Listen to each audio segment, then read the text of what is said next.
I have read people write of Islamic faith, Muslim faith, and some of the coolest things that I remember I was reading this one woman, she wanted to connect with her dad, had no idea that they were practicing Muslims or anything like that.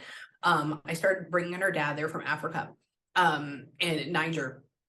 And I call his name, I think his name was like Josiah or something like that. It was something intense like that. And I start calling him up, and in my brain, this is what it looked like.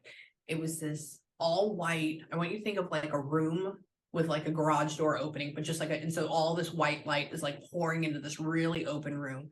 And there's him in the middle with like four other people on either side, and they all have these white long linen robe garbs on, like the big thing in the middle with the pants, and they're wearing sandals, and they all have like these white hats on. And I was looking at her, I was like, they're wearing all white, they're wearing hats, they're not Jewish. Jews, we wear black hats. I was like, I've seen this before. I was like, is he Muslim? Was that? And she starts laughing. She was like, yeah. She's like, and that's what we buried him in. And I was like, oh, I was like, he's busted in here in all of his holy garb, the whole thing. And then at that point, I was like, okay. I was gonna say, what a dramatic entrance. Even that was like, because they're really like a king, like, men are like walking around, like they have their posses with them.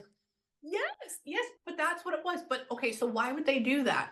They wanted to, because she's a doctor, Okay. and she had been very skeptical. Like, she liked this stuff, but she was nervous about it. She was also nervous if her dad would come through. So what did he do? He came through in the most grand, interesting way, talking about his religion, and boom, showed up. So like right at the very beginning, she was like, oh shit, this is real. And her